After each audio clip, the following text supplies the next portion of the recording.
Hello, everyone, and thank you for joining us today on Polywine, where we'd like to take a deep dive into stories pulled from the media and have a fun time while breaking it down. I'm Jillian, and let's get into it.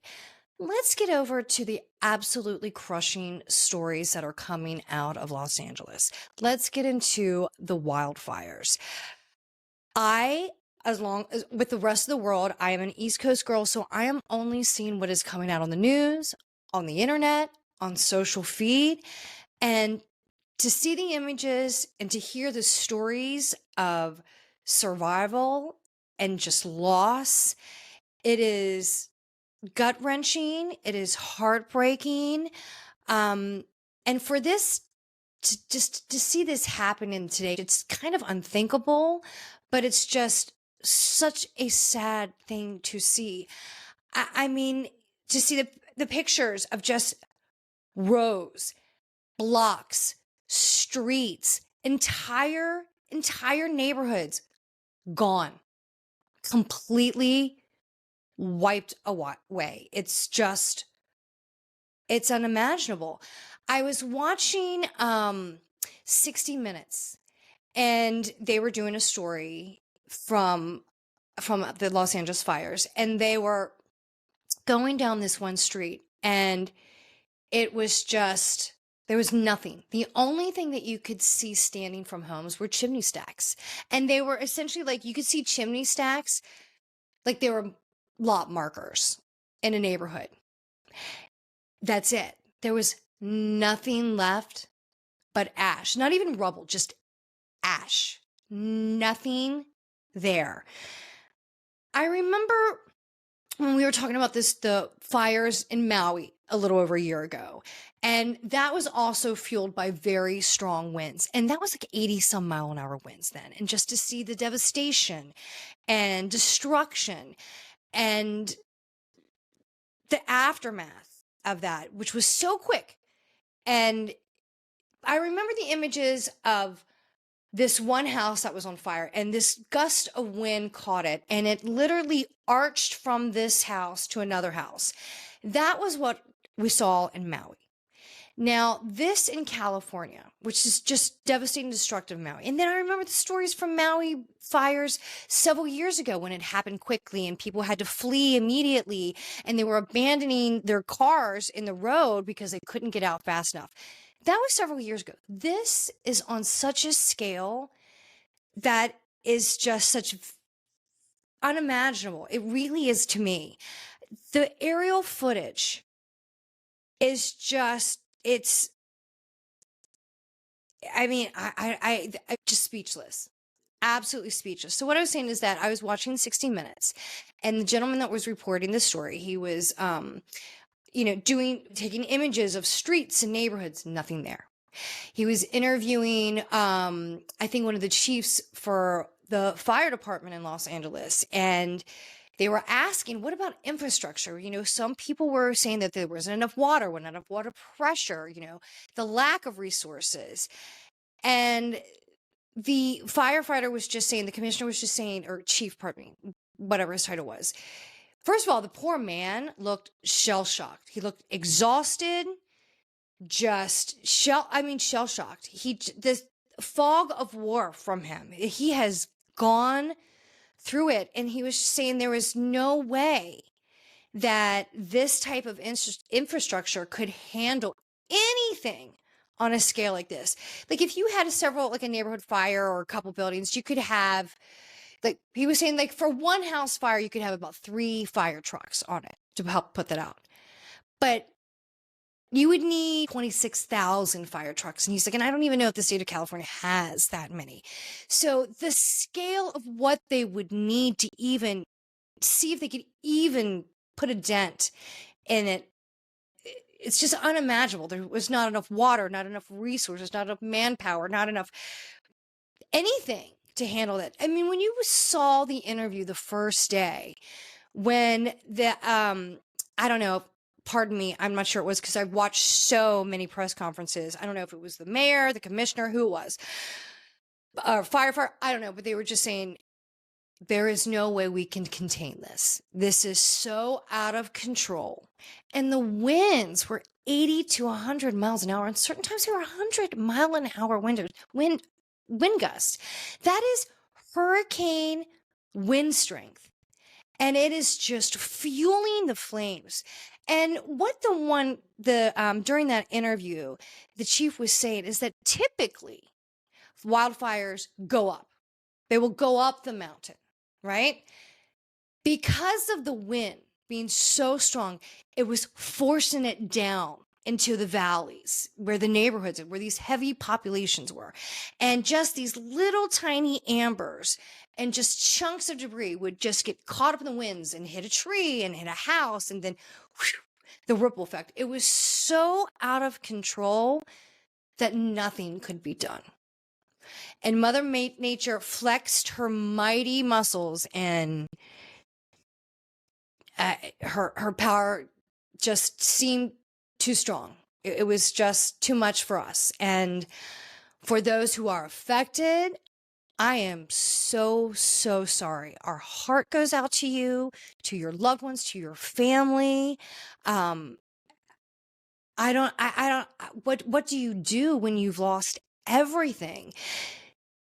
How do you pick up nothing to go on? Like, some of these people weren't even able to go home to get a few personal items, to, even extra clothes or personal documents, things of extreme importance, they weren't able to get.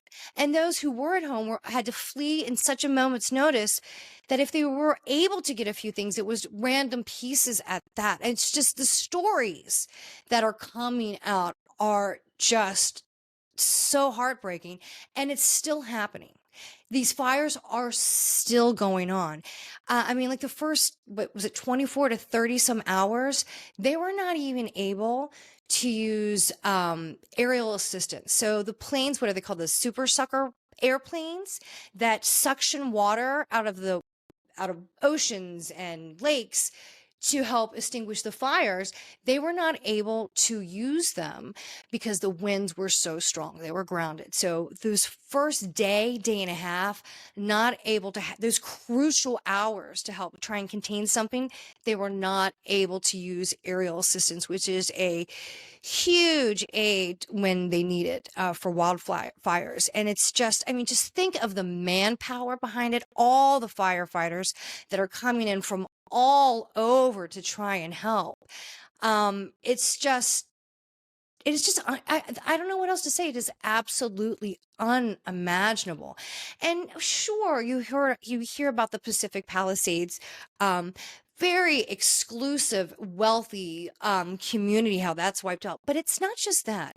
This is so widespread. It goes to other communities and other neighborhoods. Look, I'm an East Coast girl. I don't know these little pockets and towns and communities in LA. I only know what I've seen on the TV and news. But it is so widespread.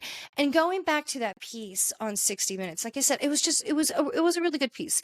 They were talking to this one member of the family, and just to kind of put it in perspective. And this guy was a high school coach, okay? A high school coach, normal guy. And he had grown up in this area on this one block in LA his entire life. And 5 members of his family all lived within this radius of him, okay? In this block that they all grew up on. 5 members. His sister lived next to him, cousins, other family, all right around him. They lost everything. Everything that they've ever known, have grown up with, all gone. And his sister that lived next to him ended up passing away. She died in the fire. She didn't make it out in time, and she passed. So this is just one family. It's just think of how many thousands, tens of thousands, if not more people have been affected. They've lost everything. And where do you pick up to rebuild if you can rebuild? And then there's all these stories coming out about insurance dropping people. If they are able to get insurance, they're getting very little. These are early stories. I don't know. This is what I have been reading and hearing. It is so sad. There's stories about price gouging coming out, which is just despicable. And the local authorities have come out and said if there has been any cases that has been proven of price gouging and taking advantage of the situation in a natural disaster, in a dire situation when people need it the most, taking advantage of them, you will be held accountable and be taken to justice. So I'm glad that that was put out there because, oh my God, the mass scale. I've heard stories of people being relocated multiple times. They're told to evacuate one building. They'll go, one home or building, wherever it be. Maybe it's a work, maybe it's an apartment building, whatever. They'll be evacuated. They'll go to another location. They'll get to that location and that location will be evacuated because it's just so widespread. I thought I was reading that there were 6 separate fires at one time. Come to find out there were 8 separate fires. These pockets of fires are popping up everywhere. And they had a little tiny break in the winds over the weekend, just a small break. And they're expected to pick back up on Monday to carry it through to Wednesday, back in like 70 some mile an hour winds into the 80 mile an hour winds. So, they just cannot catch a break. It is just heart-wrenching. And just like I said, the insurance, do you rebuild? Can you rebuild? Will you get your money to rebuild? Think of all those people that lived in apartment complexes that didn't have renters insurance. I didn't know a lot of people that had renters insurance back when I rented back in the day. I did, but I didn't know many people that did. So just think of all the renters that think of the fallout, think of the ripple effects once the fires are put down and people can finally go in. Some people are able to go into their home. A lot of people are still not able to go to where their home was. They're not allowed to go back into some communities. They're still not safe. There's still open gas lines. There's still open power. It's just anything that you can imagine that can go wrong is happening in just this natural disaster. It is just one tragic and sad story after another. Lost loved one, lost friends, lost pets, possessions. It's just heartbreaking, but it's just the scale. It is miles and miles of destruction, of nothing but ash, just sticks of trees that are left of what were once full flourished palm trees, just nothing but twigs. It is when you hear the expression, this is like apocalyptic and cataclysmic. It is all of that. And the state of California to the city of Los Angeles, our hearts are with you. Whatever we can do to help you, we are here for you. This is just, it is so sad. It is so devastating, just heartbreaking. And if you want to give, if there's any way that you can give either your time, money, donations, clothing, whatever it may be, please see if you can find a reputable charity that will give those needs and goods to those that need that aid. I always say that the American Red Cross is one of the best, the Salvation Army, local food banks in Los Angeles. But please go to some reputable sources, local news, government websites. They can help steer you in the right direction, that are reputable charities where your money will actually go to those who need the aid the most. I'm so sorry. I am so sorry. You just don't think that you'd see something like that today. And here we are. And it's just been so much. Like I said, we had Maui, we've had the ones in Malibu before. And like these Santa Ana winds, this is a common natural occurrence. And I don't know. Just this affects everyone. It doesn't matter your socioeconomic standing. It does not matter. It affects everyone. And just think of the businesses that are lost. How long, like I said, when people finally can go back to, whatever is left of their home, just their lot or whatever, and where they can sift through whatever they may find for their belongings. If you rebuild Do you? How long does it take? You know, businesses, are they going to rebuild? Is it going to come back? Are they going to restart? Um, how many businesses is this going to affect? How long will this period of recovery be? I have no idea, and I don't think anyone else does either. And we all know that Los Angeles has a lot of complications with regulations and putting, getting things moving forward for development and rebuilding. From what I have heard, I do not know. I do not live there, but I heard sometimes it can be a lengthy process for regulations. Let's hope there is a faster, more efficient way to get the ball rolling. Because what do you do? How does this come back? How do you rebuild? Right? Los Angeles, my heart for you. And then let's get to what we know at this time. We still don't know the cause of maybe what started this fire. They still don't know. That investigation is undergoing.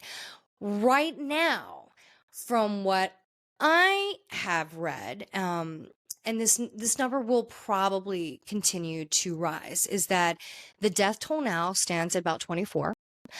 Now, they're still in an active situation of putting out the fire. They are not in a recovery situation yet. This is a rescue and a putting out a fire. Once that all settles, and I'm sure they start sifting through the ashes and they go to recovery, I'm sure that number will probably rise. It's just so sad to think. It's so sad to think. I mean, just think the human toll, the animal toll. It's just awful. The scale is just awful. And I was thinking about the movie industry out there. I mean, that's hard. You see the Hollywood sign, that's their fear that that's going to go down because that's such an iconic image of Hollywood. That is the sign of LA. That's the heart of the entertainment industry, which is in Los Angeles. And, they just kind of got back. So you had COVID that was just crushing to that industry. Then you had that large strike that went on for a very long time. So they're just slowly trying, getting back into the swing of things. And then this. Now, I know a lot of filming is done in other locations. I know Toronto is a big one, Vancouver, and, Atlanta, and there's other places that they're doing a lot of filming, but still a lot of the heart of what goes behind the scenes of the entertainment industry still happens there. So what happens to that industry? This is so early on. We really do not know how long, how intense, how hard the ripple effects will be from this. And right now we're just seeing devastation and heartbreaking stories. We haven't even gotten to a drop of the information of what's going on and how much has been lost, how many lives are gone, how much it's going to take to rebuild, how long. I mean, I've heard numbers from like 12,000 buildings they think are gone. I'm sure it's probably much, much more. When you see the aerial footage, it looks like a war zone. It looks worse than a war zone because at least there's rubble in a war zone. There's not even that. I mean, it's just ash. I mean, even when you see pictures of like tornadoes that just wipe out neighborhoods, there's debris. There's no debris. You just see shells of cars that have been burned out. And like I said, chimney stacks and just smoldering ash. It's something I've never seen. We are only just days into the new year, and this is what we're already dealing with. Wow. I mean, 2025 starting off, it's been a bumpy start. So, let's just please give everybody grace and understanding, give them compassion and empathy. And if there's any way that you can help or volunteer, if you can, please do so. We're going to need it. I mean, they need everything. That's why I say make not only like the American Red Cross, Salvation Army, but I would think like local food banks. You would have to go to reputable organizations. I do not know which ones are in LA, but I would think that the food banks would need food. There's the tens of thousands of people that are going to need, everything: food, water, clothing, personal hygiene items, diapers, toothbrush, toothpaste, shampoo, conditioner, soap, you name it, everything, medication. And it's just, it does. It looks like there has been, LA has gone through a war of natural disaster. And LA, I am so sorry. Our heart goes to you, and we are thinking of you, and we will do whatever we can to help out.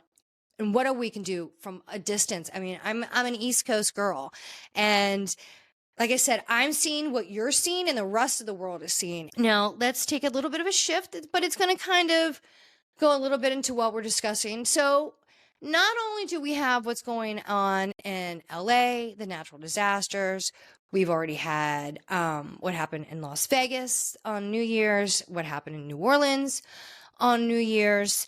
So, like I said, it's been a little bit of a bumpy start, but less than a week now, the Trump will take office. The inauguration will happen in Washington, D.C. And boy, that new administration is going to be starting off with a heavy load. This is a big one, and I hope that they rise to the occasion because we need it. We need strong leadership here now. But with that being said, it is happening. The new administration stepping in. They have just announced a few of the names that will be performing at the inauguration. Carrie Underwood will be performing. You also have Lee Greenwood and some other celebrities will be there performing at the inauguration. And of course, you always have the military bands. So next week, inauguration, the new administration takes office. So let's see where that goes the first couple weeks of the new year, and you're walking into it. So be prepared and have a plan. There's chaos just kind of happening everywhere. So let's get it in order. We have things to focus on. All right. Now let's get into a little bit of some other news. So let's move over to the NFL. This is wild card weekend. Have you been watching? How have your teams been playing? I've been saying, let's go Ravens, and the Ravens pulled out another one, and yay, so excited. Impressive to watch. That is a strong team right now, so I hope they go all the way. Let's go Ravens, Super Bowl, let's go. I'm going back to some of the other stuff with leading into the Super Bowl. Like I said, we've also had some little bit of hiccups in New Orleans. So security, please, security. Let's be prepared and heighten security for sure. And everybody see something, say something wherever you may be. It's a different time. All right. We all have to look out for each other and stay safe. Let's move over to a little bit of some fun stuff. Can we? It's already been a little heavy. So let's move into a little bit of some fun stuff. Let's move into a little bit of comedy. If you watch Netflix, Gabriel Iglesias released a stand-up called Legend of Fluffy. I don't know if you had an opportunity to watch it. If you just want to have a little bit of fun, put the worries of life aside for just a little bit. It was fun. It was like an hour and a half performance. So for a stand-up, that's a solid performance. And it was funny. He talks about life and where he is at his age, and just life in general. And it was really funny. I kind of stumbled across it. Didn't really know it had been released, or didn't really expect to watch it. And I did, and I enjoyed it. So thank you for giving me a good laugh. I needed that. I really needed it. And so if you need it, go turn to it. So Gabriel Iglesias, Legend of Fluffy on Netflix. Like I said, it's about an hour and a half, but it's worth the watch. I do want to go over to something that we have been talking about and very excited for the new season to release. It has dropped, and it has definitely so far been very enjoyable. That is The Traitors Season 3, Alan Cummings. You do not disappoint. You always come with the outfits. Love it. If anybody can wear a good plaid or a gingham, Alan Cumming can. And I love his dry humor. And I love the dog. The dog that's always on like that little luxury couch, like, that's near a lock, or that's always off to the side with a coat on when there's a challenge. That little dog is so cute, and he definitely steals the show. Is that his real dog? I hope it is. This dog's really cute. But I just love Alan Cummings. And the housewives, they came with a strong group of housewives. And spoiler alert, if you have not watched it yet, Peacock's already released, I think, was it 4 episodes? 3, I think it was. You've already had a couple eliminations. You've already had a couple murders. So what'd you think? Spoiler alert, I'm going to tell you the first one who was eliminated. And yes, it's a housewife. I don't know. Was I shocked? Was I shocked? I don't think I was really shocked. I was thinking I was expecting her to go maybe a second or third, but not to be the first eliminated. Miss Dorinda. Dorinda from the Real Housewives of New York. She was axed. Yeah, she was axed. First one axed. She came in a little hot. She was a little hyper defensive. And I think that rubbed everybody the wrong way. They're like, she's too much. She's going to be a problem. That's my take. I think everybody said she's coming in hot. I think she's going to be a problem. I think she's going to start way too much negative drama in the house. So we got to get her go. And of course, they wanted to break up the housewives, and they did. I liked it. I have to say, Wells and Chanel Ayan from The Real Housewives of Dubai, they were really funny together.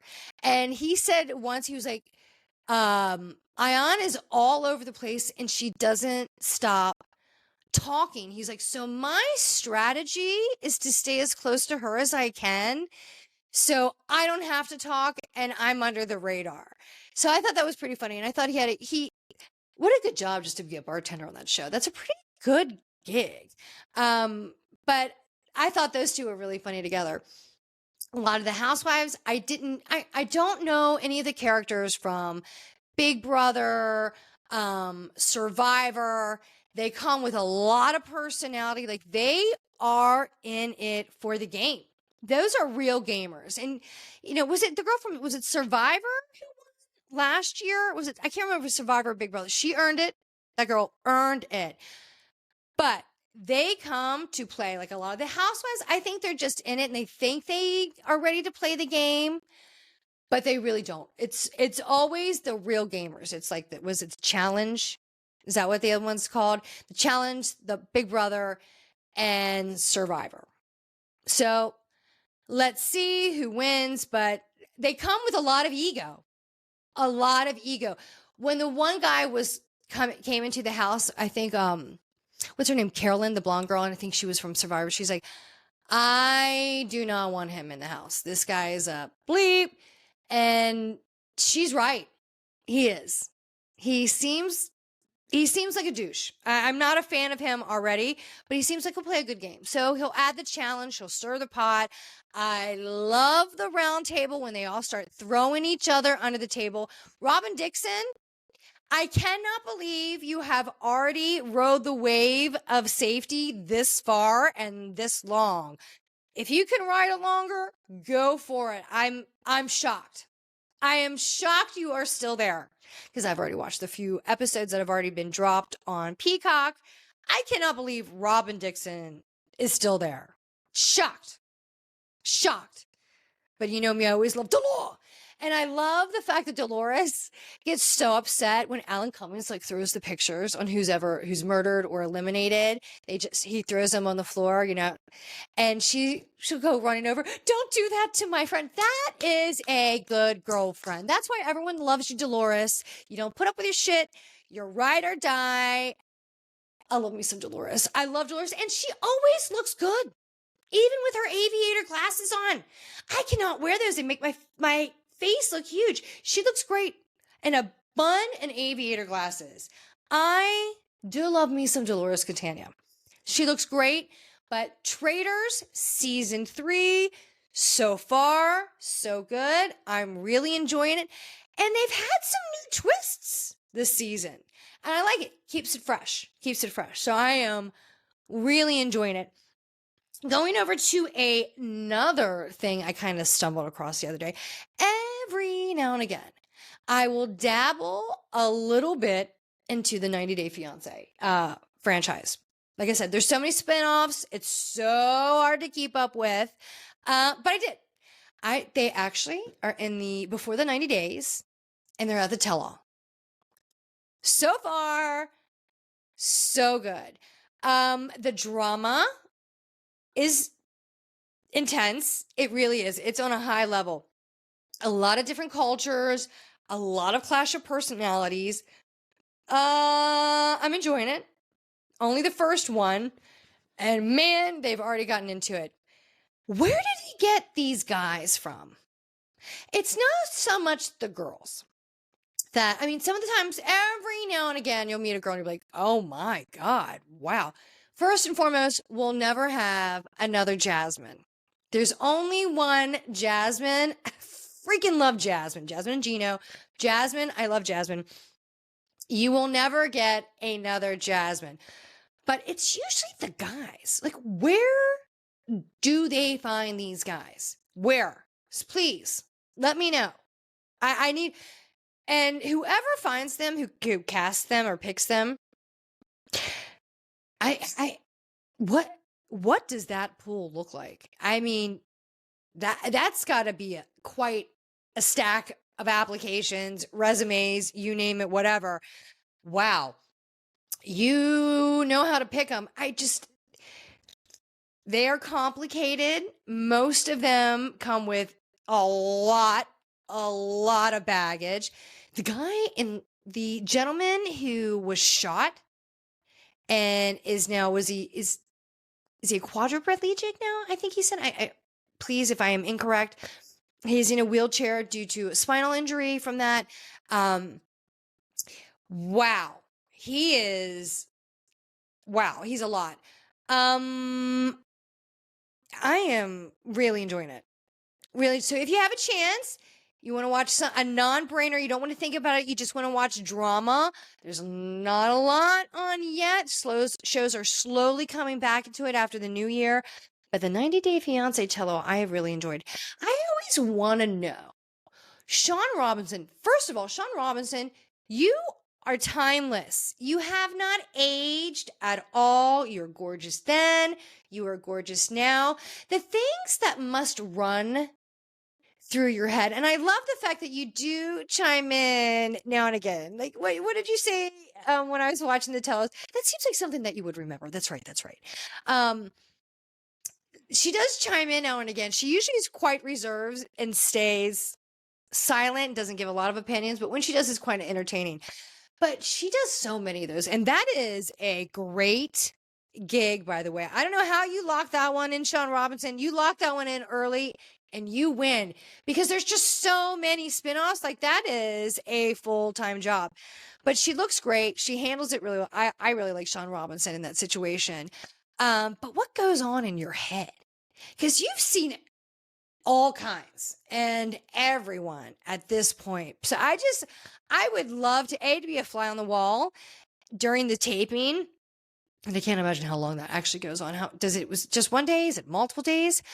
But wow, what goes on in your head? I would love to know, to be a little translator box. I want to know what goes on in your head, because it's just craziness. But that has been interesting cast. The 90 Days Last Resort is also airing. So, I mean, if you want a little back-to-back, you can watch that. So TLC's pumping them out right now, that's for sure. Now, let's go over to some of our Bravo shows. We just had the Real Housewives of Potomac, and I actually want to jump back to the wildfires in Los Angeles. You know, we joke about our housewives and things like that all the time, especially on this show. But these are real people that have real emotion, real families, and, you know, Real Housewives of Beverly Hills, that's this is their backyard where those wildfires are happening. And one of our Darlene Housewives of Beverly Hills has, come out and said that she lost her home. She lost everything. And that's our new girl, Bose. She lost her home. We just recently saw her home on the shows, and it is super cool. Backyard, gorgeous, really cool, artsy on the inside, decorated, really kind of cool and edgy. I really liked it. Gone. That house looked like it was just a house of comfort and love, and that's gone. Just gone. And, and just think she's got a young daughter. Just think of everybody. Just, So, we laugh at these shows and stuff like that, but I just want to bring it back to reality.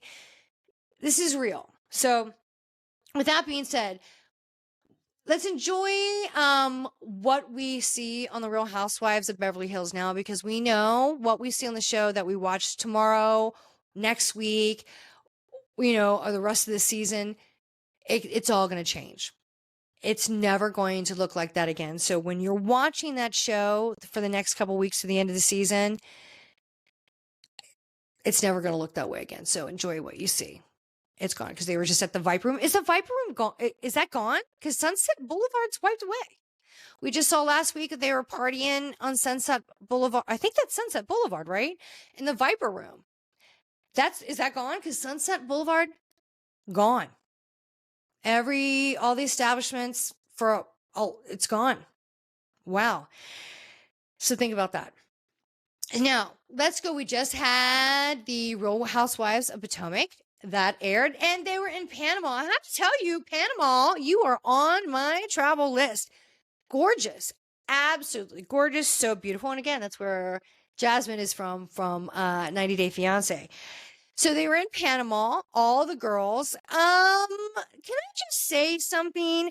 As much as I love my girls in Potomac, something has got to happen.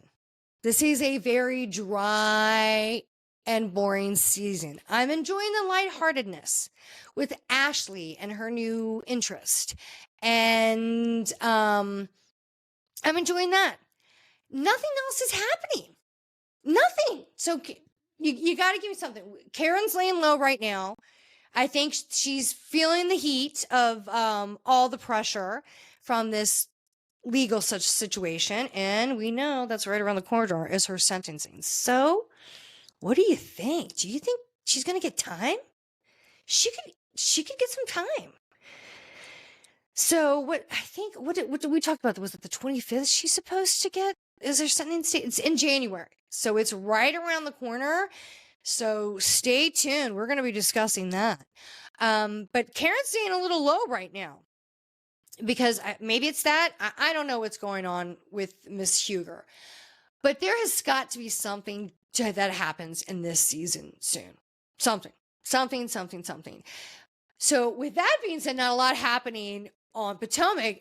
I think all the drama is honestly happening on Beverly Hills and Salt Lake City. At least these girls kind of are getting the assignment. I don't know what's happened in Potomac. They started off on a decent path, but it's just kind of gone a direction. I have no idea what's happening. But yeah, I keep going back to Beverly Hills, right? And when I watch it this week, I'm going to be looking at everything. I'm going to be looking at their homes. What about Erica? Poor Erica just had the designer come over to, decorate it. Did it happen? Is it gone? I don't know. But like I said, I'm going to be watching everything on Beverly Hills now with a very different view. Because all the scenery that you see driving around, the iconic things that you see in the distance and the landmarks on the show is no longer there. Are they going to film right away? Can they film? Are they going to, I was saying to a friend the other day, I was like, we were kind of talking about Beverly Hills stuff, and they're like, you know how with Vanderpump Rules and some of the other shows when the drama really hits. I think it also happened with Real Housewives last year when the Kyle and Mauricio split broke. They picked up cameras and started filming again. And, they were like, do you think they could do something like that with this shows to kind of see what's happening on the show and in LA. And I was like, I don't know, because it's so widespread and it affects so many. Like, I don't know if they can get enough people to, I don't know. I don't know. I don't know. LA, there, I can't stop talking about it. I can't stop thinking about it. We are going to be talking about this in history for a very long time. People that are affected by this and the state of California, this is going to be in the history books. Like, you read about the fires, the turn of the century in San Francisco, right in the early 1900s. Well, this is, they said this is the worst fire in Southern California history ever.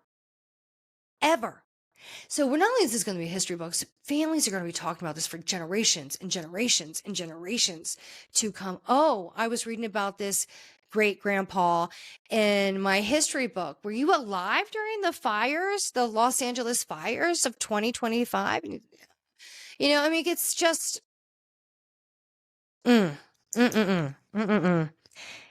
just do what you can, and, also take this time to appreciate what you have. Wherever you are in the world, think when you read and hear of these stories that are coming out of LA and other parts of the world due to war and whatever the crisis may be in that part of the world, just take a moment and be thankful for what you have, where you are right now, because life is short, life is sweet and precious, and things can change in a blink of an eye. So be thankful and grateful for what you have, and love harder, stronger, and,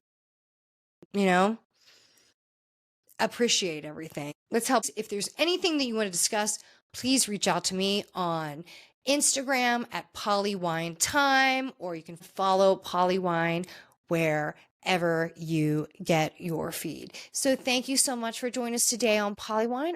So take care, everyone, and see you next time.